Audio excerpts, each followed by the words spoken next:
Sachin Saxena.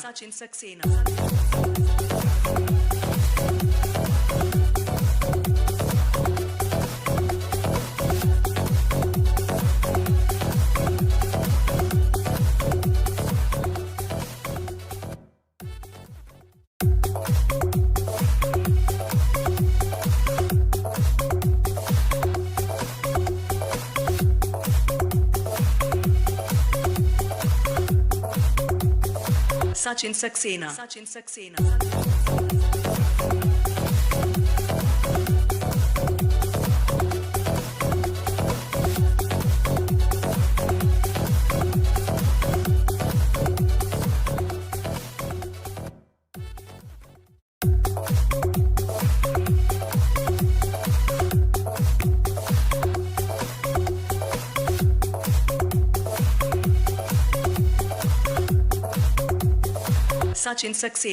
Saxena.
बोले राधा कृष्ण भगवान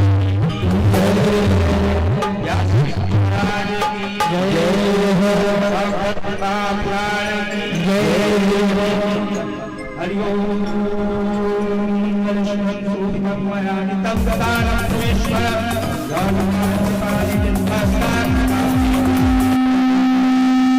पदे पदे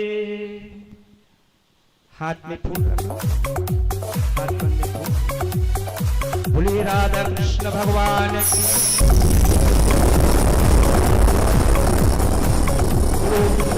की हरि लाल की Sachin Saxena. मंत्रिहीनम व्याहीनम मंत्रिहीनम व्याहीनम भक्तहीनम सुरेश्वरा यत पूजितं माया देवी परिपूर्णं तदुष्मेव श्रीमद्भागवत महापुराणभ्यो स्थानं भगवानं मंत्र पुष्पांजलि समर्पयामि। बोलो राधा कृष्ण भगवान की जय।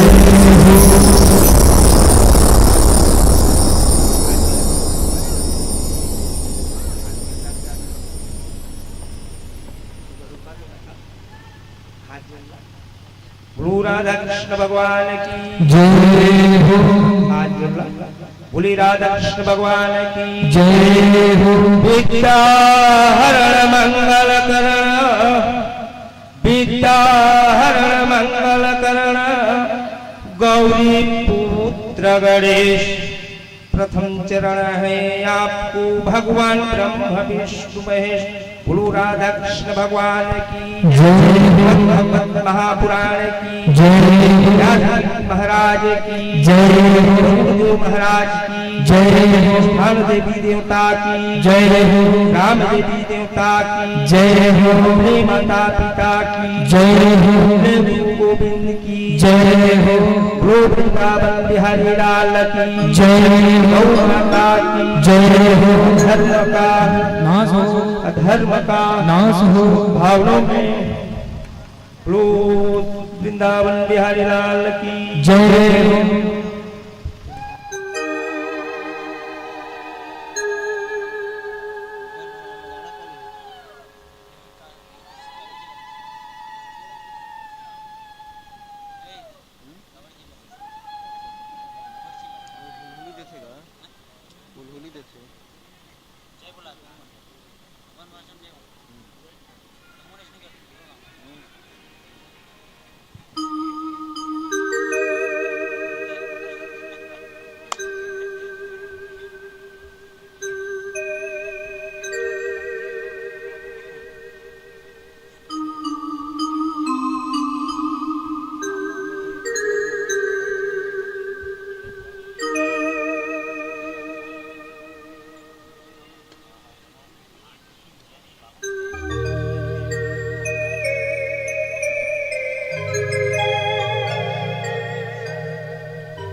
राधा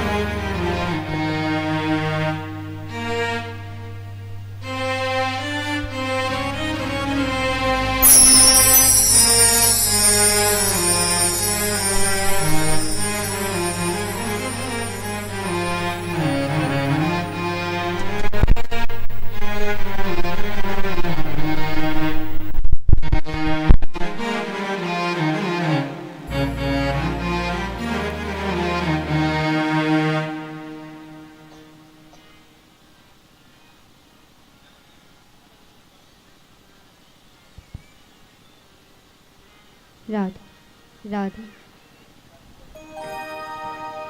राधा राधा राधा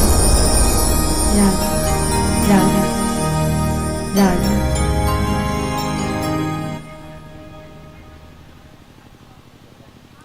राधा राधा राधा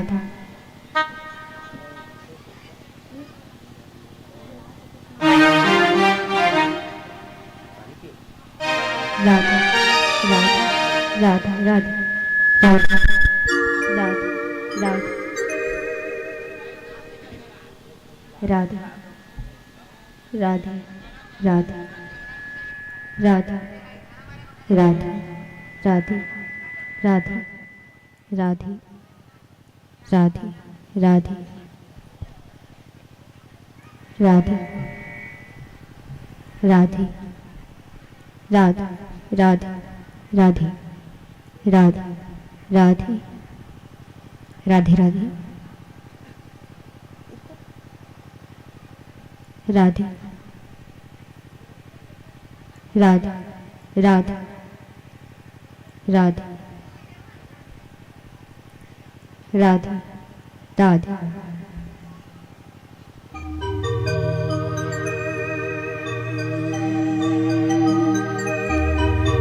बोले बांके बिहारी लाल की सरकार की बिहारी लाल की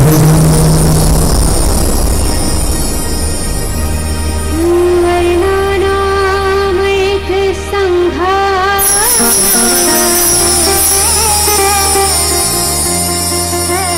रसाना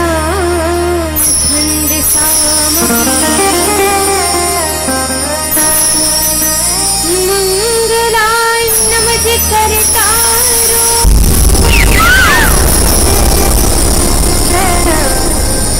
मंदे वाड़ी बिना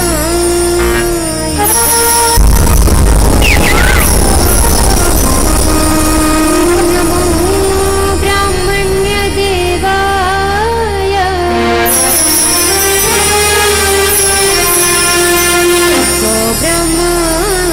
ब्रह्मण्यहिताय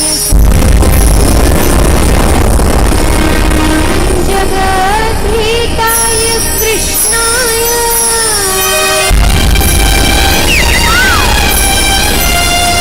गोविन्दाय नमो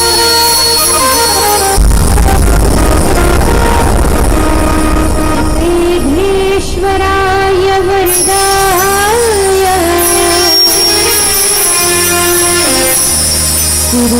गुरुप्रियाय लम्बोदराय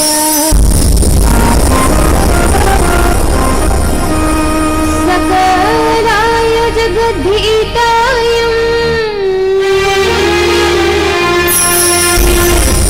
नागनाय श्रुतियाय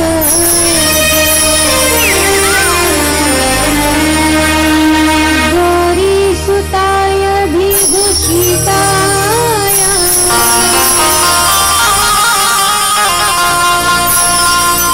गणनाथ नमो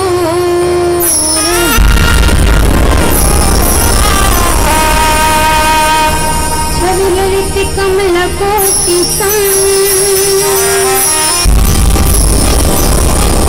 नवनील अंबर धारिणी शशि बदन कंज विलोचनी चंद्रिका मृदुहा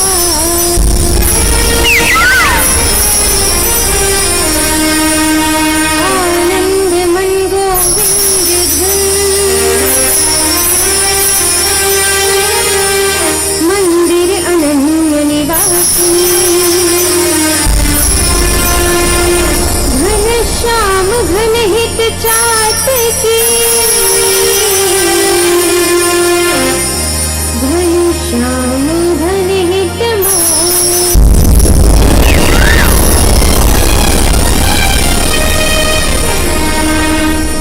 भैरव के बिहारी लाल की सूर्य सरकार की श्रीमद्भागवत महापुराण की हनुमंत लला की अपने अपने माता पिता की अपने गुरु गोविंद की गौ माता राधे।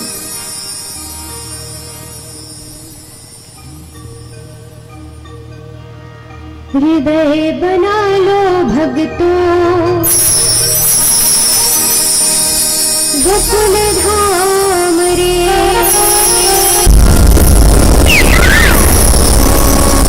आके बसेंगे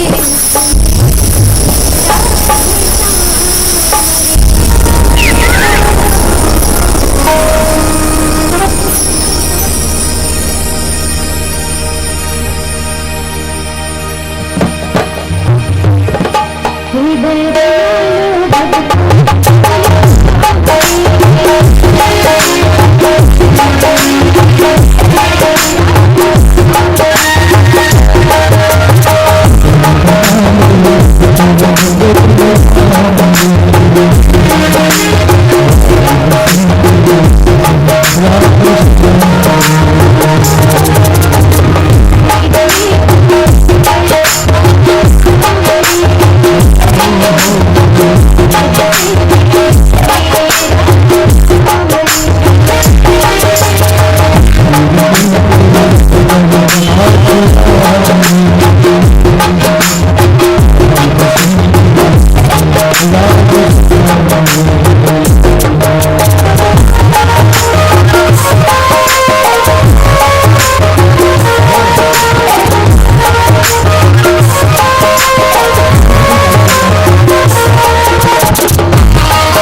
क्या बोलना पड़ेगा? राधे राधे। जरा और जोर से बोलना पड़ेगा। राधे।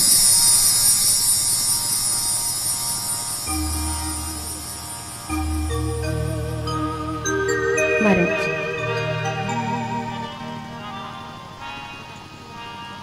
आप सभी के ग्राम भौरा दादा लंबर, जिसमें श्रीमद् भगवत कथा, सप्त दिवसीय श्रीमद् भगवत कथा,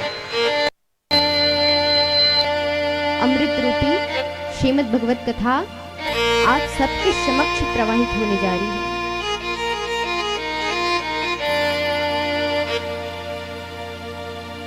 महाराज कहते हैं कि जब लोग खुश हो तो अपनी खुशी के साथ साथ दूसरों की भी भलाई देखनी चाहिए, दूसरों की भी खुशी देखनी चाहिए। तो यहाँ वैसे ही हुआ है। यहाँ हमारे मुख्य यजमान तो खुशी हैं, उनके साथ साथ आप सब इतने भाग्यशाली हैं कि आप सभी को खुशी मिल रही है श्रीमद् भागवत कथा रसपान करके।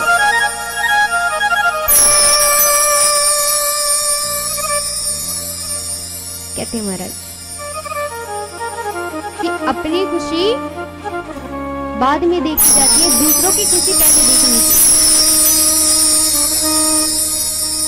और क्या होता है, आप खुश हो, आपके साथ साथ कोई दूसरा व्यक्ति भी खुश होना चाहिए, और दूसरा व्यक्ति खुश है तो उसके साथ साथ तो भगवान भी खुश होते हैं।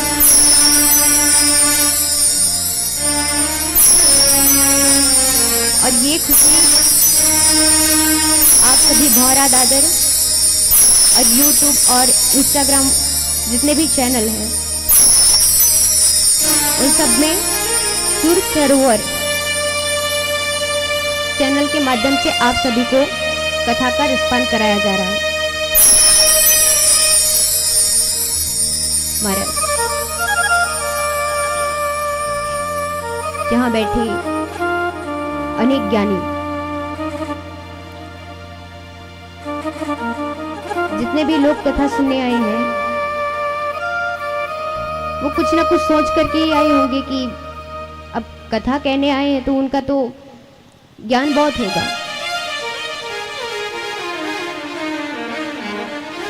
किसी न किसी रूप से ही आए होंगे कि कथा कहने आए हैं तो ज्ञान तो बहुत होगा उनमें। तो ऐसी कोई बात नहीं है, मुझमें ज्ञान नाम की कोई चीज नहीं है। मैं प्रभु की कृपा से जितना भगवान ने मुझे दिया है वो स्वयं मेरे सामने समक्ष आकर के विराजमान होते हैं, जिसको मैं अपने माता सरस्वती को अपने मुख में बिठा करके आप सभी को कथा का रसपान कराती हूँ।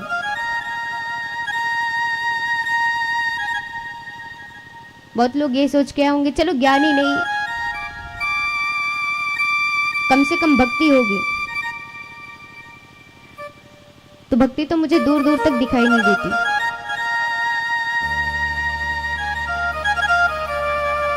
क्यों? क्योंकि जीवन में दिनचर्या चलता रहता है और भक्ति को पाने के लिए अनेकों उपाय करने पड़ते हैं। और वो उपाय कैसे मिलता है? जब प्रभु के चरणों में अपने आप को न्यौछावर कर दो।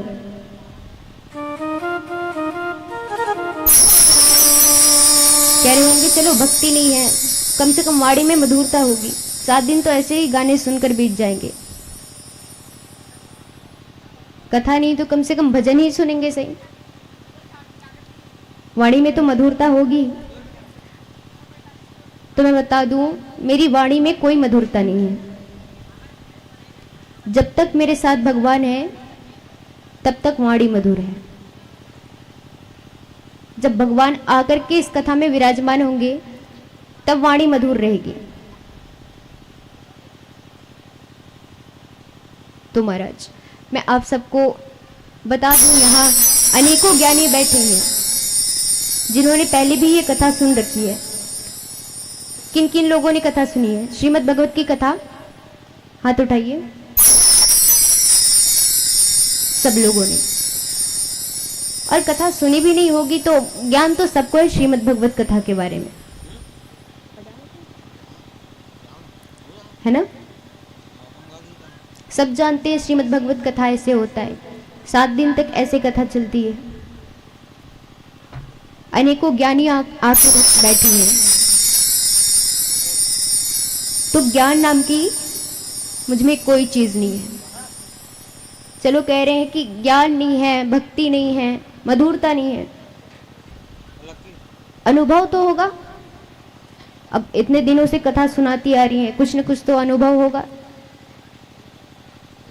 क्या होता है जीवन में, कैसे होता है, तो उम्र देख करके आप समझ सकते हो कि मैंने कितना अनुभव किया होगा। अभी उम्र के हिसाब से मैं अनुभव कर रही हूँ, मैं लोगों को जानना, सीखना, परखना, उनसे बातें करना सीख रही हूँ, क्योंकि जीवन में उतार चढ़ाव तो बना रहता है। किससे कैसे बात करना है, किससे क्या करना है। अभी जब तक भगवान साथ में हैं तो आप सबके समक्ष बड़े ही सुंदर भाव से हम 7 दिवसीय कथा आप सबके सामने रखेंगे और आप सभी को बड़े ही सुंदर भाव के साथ शांति से श्रीमद् भगवत कथा का रसपान करना होगा।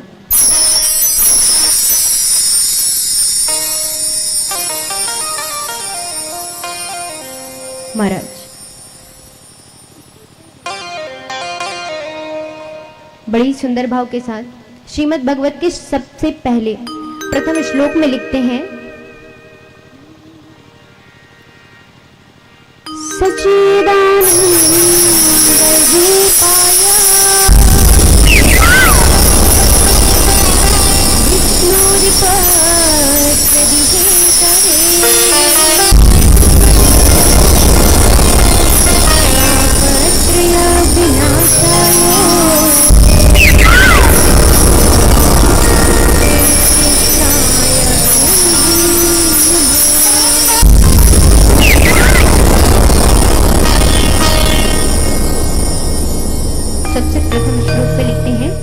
सच्चिदानंद रूपाय सत्य चित्त और आनंद। ये जो सत्य और चित्त आनंद है ना, ये भगवान के सबसे प्रमुख हैं, भगवान के रूपों का वर्णन है। सत्य क्या है ये बताइए। कहते हैं ना कि सच है, सत्य है, सत्य क्या है ये बताइए, बताइए सच क्या है। आप कहते हैं सच है, बताइए सच क्या है।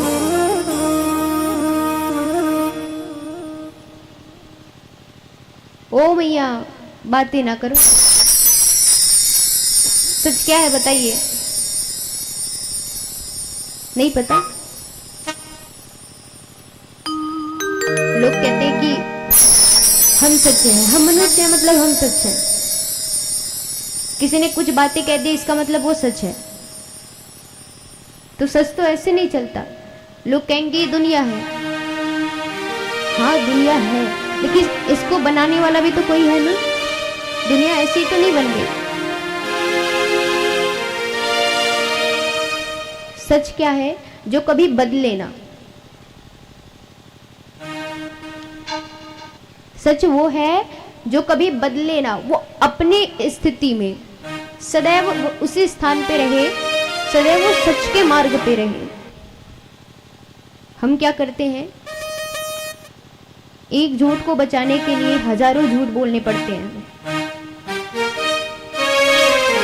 थोड़ी सी गलती हो गई, हमने एक झूठ कहा, उसके लिए दूसरी बार भी वही झूठ, तीसरी बार उस झूठ को छुपाने के लिए फिर एक झूठ बोलो, झूठ के ऊपर झूठ।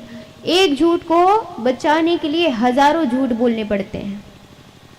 असत्य तो हमेशा बदलता रहता है, झूठ तो हमेशा बदलते रहते हैं। आज कोई नया बहाना बन गया, आज कोई झूठ बोल दिया, कल दूसरा कुछ झूठ बोल दो, परसों फिर कुछ दूसरा झूठ बोल दो। झूठ के ऊपर झूठ, झूठ के ऊपर झूठ। झूठ तो हमेशा बदलते रहते हैं, जीवन भर बदलेगा। सच कभी नहीं बदलता। और सच क्या है? वो परमात्मा, वो भगवान जो कभी नहीं बदलता। क्या होता है, जब मनुष्य होते हैं, हम जन्म लेते हैं, उसके बाद हमारा जीवन छोटे से बड़े तक होता है कि नहीं? पहले बचपन में छोटे हैं, जन्म लिए, छोटे से बालक बने, उसे थोड़े और बड़े बने, युवा बने, उसके बाद शादी वादी हुई, माता पिता बने, अंत में बूढ़े हो गए। तो ये जीवन का सच नहीं है कि हम एक समय ऐसे ही रहेंगे कि हम युवा हैं तो युवा ही रहेंगे, ऐसे नहीं। आपको एक न एक दिन बूढ़ा होना ही पड़ेगा, ये सच है। व्यक्ति ऐसे नहीं कि जीवन आया है तो हमेशा टिका रहेगा, एक न एक दिन तो सबको जाना है महाराज। तो कहते हैं कि सच वो है जो कभी बदलता नहीं, हमेशा टिका रहे। एक बात बताइए, यहाँ आपका छोटा सा बेटा बैठा दो, किसी का भी एक बच्चा बिठाओ, एक तरफ खिलौने रखो और एक तरफ 10 करोड़ रुपए रख दो।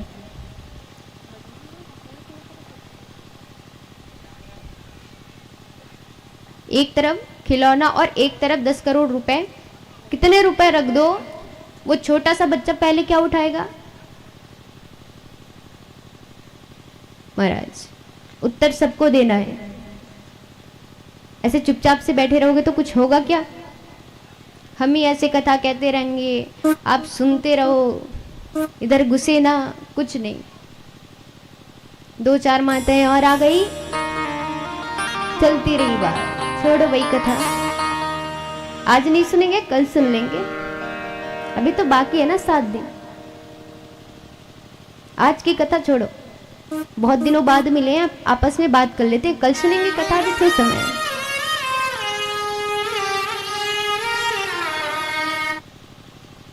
ऐसे होते हैं, बहुत लोग ऐसे होते हैं कि इस कथा में आएंगे, बैठेंगे, देखते रहेंगे कोई खाली है क्या। अगर आप भजन संकीर्तन में लगे रहे ना, आप भजन करते रहे, तो आपको कोई परेशान नहीं करेगा। ये तो भजन में लीन है, ये तो भगवान में लीन है, इसको कहने से कुछ ना कुछ दूसरा कह देगा, उससे अच्छा चलो दूसरा ढूंढते हैं। वो व्यक्ति किसी दूसरे की तलाश में रहेगा, जो भजन नहीं करेगा, चुपचाप से बैठा रहेगा, उसी को पहले पकड़ेगा वो। पान लो, सुपारी खाओ, कहाँ के हो, कहाँ से आए हो, तुम्हारे कितने बच्चे हैं, तुमने साड़ी कितने में खरीदी, तुम्हारा मोबाइल तो बड़ा अच्छा लग रहा है, क्या सब्जी खाई, उससे तुम्हें क्या लेना देना, तुम तो कथा सुनने आई हो ना।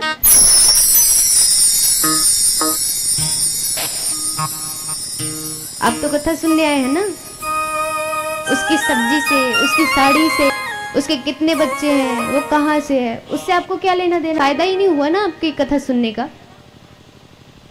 क्या मतलब फिर कथा सुनने आने का?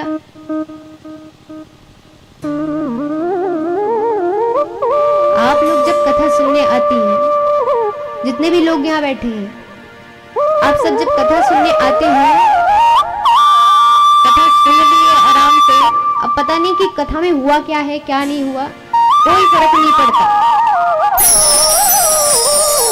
बस देवी जी के ऊपर ध्यान रहे या संगीत टीम के ऊपर ध्यान रहे, तो देवी जी सुन रही हैं कि उनको लग रहा है कि हम कथा ही सुन रहे हैं। हमें सब पता है आप में से कौन कथा सुन रहा है और कौन नहीं।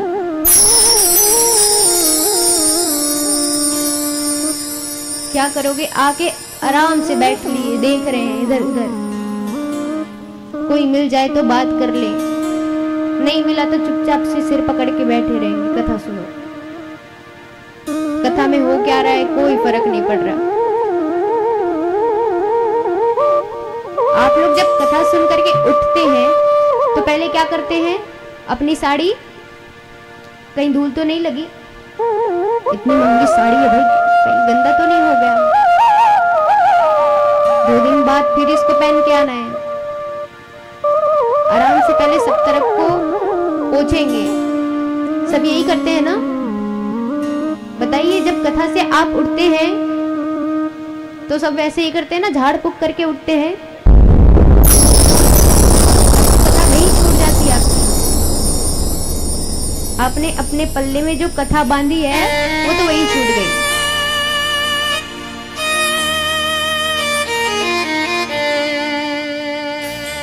वैसे एक सेठ जी थे जिनका एक बेटा था। अब बेटा 8 साल का था, तो सेठ जी कहते हैं कि चलो बेटा, आज हमारे आस पड़ोस में कथा हो रही है, जरा सुन करके आते। अब बच्चों को जैसे संस्कार दिया जाए वैसे ही संस्कार बच्चों को मिलते हैं। सेठ जी ने कहा चलो कथा सुनने जाते हैं। तब सेठ जी देखते हैं, कहते हैं बेटा ये क्या कर रहे हो? बोले पिताजी मुझे कथा में ध्यान नहीं लग रहा, मुझे अच्छा नहीं लग रहा, पता नहीं ये कथा क्या सुना रहे हैं, कैसे कर रहे हैं। तो सेठ जी कहते हैं देखो बेटा, कथा आराम से सुनो, ध्यान लगा करके सुनो, और जब कथा सुनोगे ना तो उसको जीवन में उतारने का प्रयास करो। कथा ऐसे नहीं सुनी जाती, कथा को सुनो और उसको अपने जीवन में उतारो। जैसे ही सेठ जी कहते हैं, कुछ समय के पश्चात एक कथा आती है जो गुरुजी कह रहे थे, श्रीमद् भागवत कथा में सुना रहे थे। कहते हैं कि गौ हमारी माता है, गौ हमारी माता है, उसे मारना नहीं चाहिए, वो जो खाए उसे खाने देना चाहिए। अब बेटे ने ये सुन लिया, पिताजी ने कहा है कि अपने जीवन में जो कथा सुन रहे हो उसे अपने जीवन में उतारने का प्रयास करो।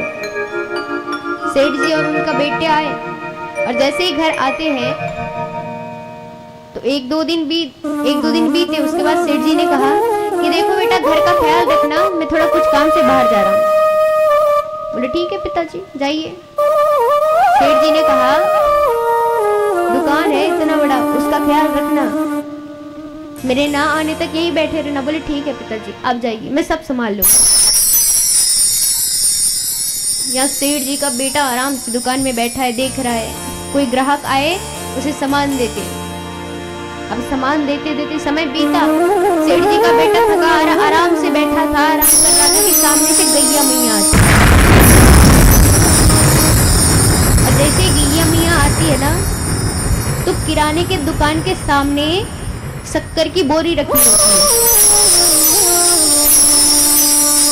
सेठ जी का बेटा तो बैठा है, गैया मैया आई, गैया मैया ने देखा कि किराने की दुकान है, इसके सामने शक्कर की बोरी रखी है। गैया मैया ने सारे शक्कर खा लिए। जैसे ही शक्कर खा रही थी कि सेठ जी का आना होता है। सेठ जी आते हैं, देखते हैं ये क्या कर रही है। सेठ जी देखते हैं अपने पुत्र को, कहते हैं लगता है सो गया बेचारा काम करते करते। अपने बेटे को उठाते हैं, बेटा उठो, क्या कर रहे हो, सो रहे हो क्या? तब सेठ जी का बेटा कहते हैं नहीं पिताजी मैं सो नहीं रहा, मैं जाग रहा हूँ। सेठ जी क्रोध में आकर के कहते हैं अरे मूर्ख, जब जाग रहा है तो गैया ये हमारी शक्कर खा रही है, इसको हटाना चाहिए कि नहीं? कितना मूर्ख है, ऐसे तो मेरी सारी संपत्ति तो नष्ट कर देगा। भगा इसको मार के भगा। तब सेठ जी का बेटा कहता है पिताजी आपको याद है हम कथा सुनने गए थे श्रीमद् भागवत की, और उस कथा में कहा गया था कि गौ हमारी माता है, वो जो खाए उसे खाने देना चाहिए, उसे नहीं मारना चाहिए। और आप ही ने कहा था कि जो कथा सुनो उसे अपने जीवन में उतारो, तो इसीलिए मैंने कथा सुनी और उसे अपने जीवन में उतारी, इसीलिए मैं गैया मैया को मार के नहीं भगाया। सेठ जी कहते हैं अरे मूर्ख, जो सुनना चाहिए वो तो सुनता है नहीं।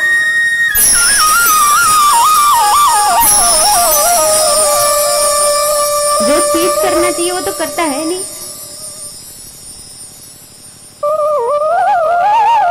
तो जब बच्चे को आप सिखाए ना तो एकदम ध्यान से सिखाया करें कि बच्चों के में इतना दिमाग होता है, जब छोटे छोटे बालक रहते हैं ना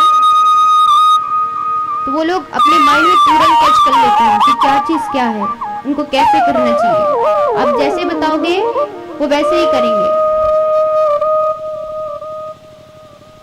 तो बताइए, छोटा सा बालक आपके सामने है, उसके सामने एक तरफ खिलौना रख दो, एक तरफ पैसे रख दो, तो वो बच्चा किसको उठाएगा पहले बताइए? खिलौना। बच्चे ने खिलौना उठाया, और यहीं पे आप बैठे हो, एक तरफ खिलौना रख दे और एक तरफ 10 करोड़ रुपए रख दे, आप किसे उठाओगे? सही सही बताना, झूठ नहीं चलेगा। जोर से बोलिए। पैसा। आप सब बताइए। पैसा।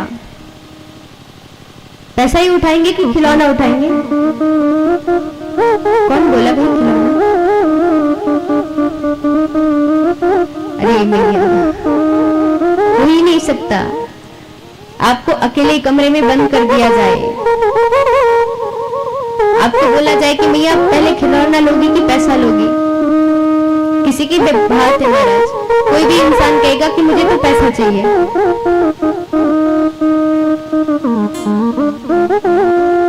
तो महाराज ये एक भावना हो गई। जब आप छोटे रहते हैं, बच्चे रहते हैं, तो आपको पैसे की मान्यता ही नहीं रहती। वो तो पैसे है ही नहीं आपके लिए, वो तो पागल है। आप बच्चों को जब पैसे देते हो तो क्या करते हो? मुंह में भरेंगे या उसको फाड़ फाड़ के फेंक देंगे। उनके लिए तो वो पैसा कागज है ना। उनके लिए वो पैसा किसी काम का नहीं। अरे वही आप खिलौना ला के दे दो, उसको कितने प्यार से रखेंगे, कितने दिनों तक उसको खेलते रहेंगे।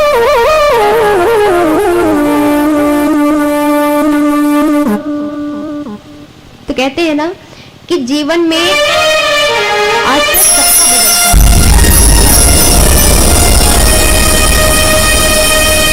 व्यक्ति का आश्रय क्या होता है कि वो दूसरे के ऊपर अत्यधिक मात्रा में निर्भर होता है।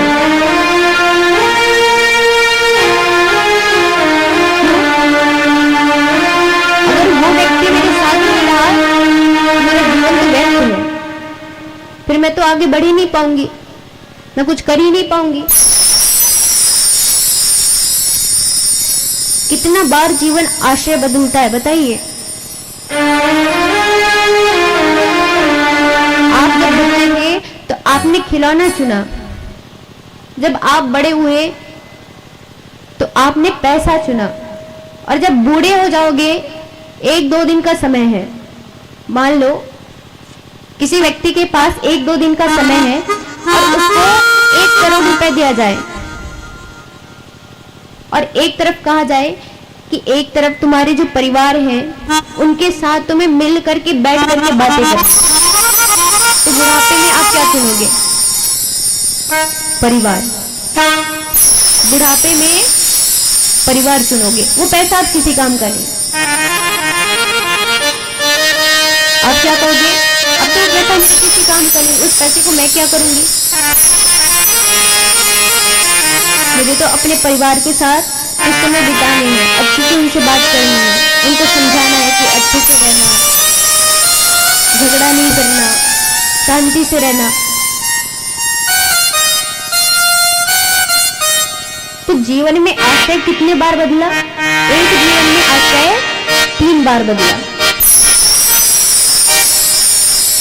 तो कहते हैं कि जो मनुष्य जीवन है वो सत्य नहीं है, हर व्यक्ति को एक न एक दिन जाना है।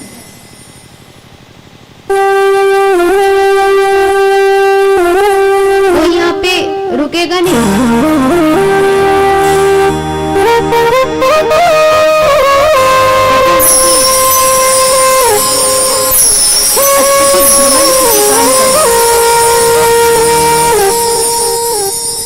अक्सर क्या लेकिन जीवन का ऐसे ही बीतता है। कैसे? जब भजन आए उनको कहा जाए कि आप ताली बजाओ, प्रभु की भक्ति में लगो,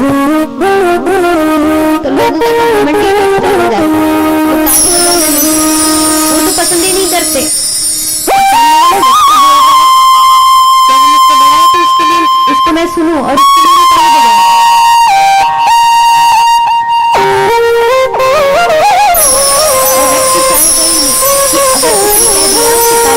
मैं ताली बजाऊं।